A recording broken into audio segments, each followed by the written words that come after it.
Well, let's unpack the latest developments, and I'm joined here by Shirli Sitbon from our news desk. Shirli, we've now had a lot of reaction from some of Israel's strongest allies, pointing towards the fact that this could be a turning point for the war and possibly now a crucial point for a ceasefire. Are these calls being listened to, though, by Israel themselves? Everybody's listening, but are they hearing them?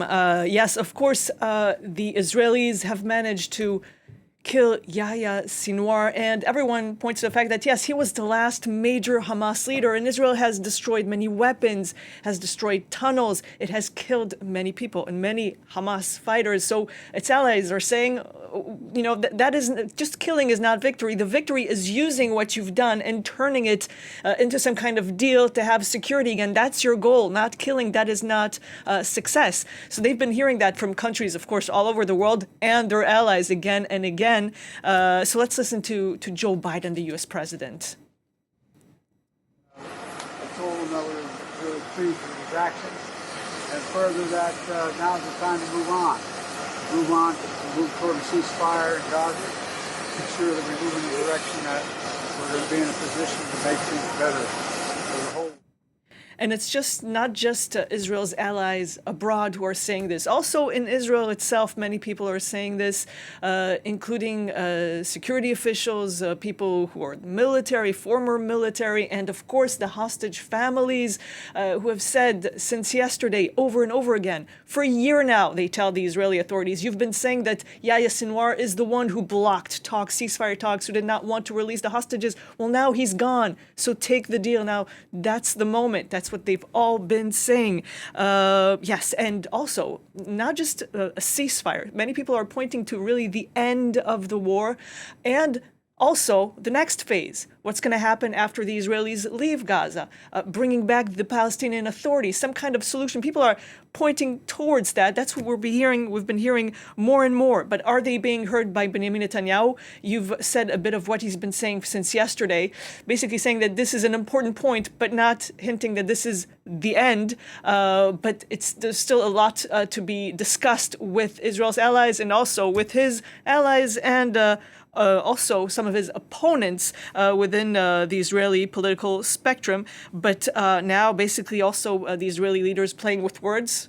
We've heard him yesterday saying that, our allies, they've been calling us to stop the fighting, and now they're saying that Yahya Sinwar's killing is a good thing. That's a strange thing. But of course, international power, world powers, the UN, they've never said keep on fighting. They've been, if this had stopped earlier, many lives could have been saved. So yes, the Israelis saying we've achieved something, but the international community is saying, please bring this to an end. You've touched on so many important points there, and amongst those is Benjamin Netanyahu's far-right allies. I want to talk about them because they have been pushing for the war to continue, and they are largely responsible for keeping Benjamin Netanyahu in power.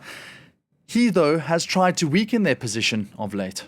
Yes, and you have to think of their goals. Their goals have been clearly stated since the beginning. These people, they don't want just to fight Hamas, and we can actually look at their tweets. One of them is Bezalel Smotrich. And when the news came in yesterday, many people have been calling to use this military achievement in a way to end the war. He's been saying people overseas are talking about some kind of deal. That deal is basically a surrender deal. But that's, of course, wrong. In Israel itself, many people are calling for a deal, calling for an end to use this to finally finish this war and bring back security. And he says, no, until everyone in Gaza surrenders, until the last fighter, we will continue, intensify military pressure, eliminate more and more people, terrorists and their commanders. So that's what he's been saying. That's his message. And his friend, if you will, from the government, Itamar Ben-Gvir, he's been saying something similar, which also Smotrich said as well this morning. He's been saying the Palestinian authorities, that's what the leftists, that's the ally of the leftists, but they're basically the other branch of Hamas. They're also terrorists. That's what he says in his tweet, saying that they've mourning Yahya Sinwar's death. So basically, they're all the same. Of course, many in Israel saying, no, the solution is going to the moderates. Israel staying in the Gaza Strip is definitely not a solution for many people for various reasons. Israel cannot manage this situation, even if it was humane and tolerable. It's way too difficult. So yes, that's what they've been saying today.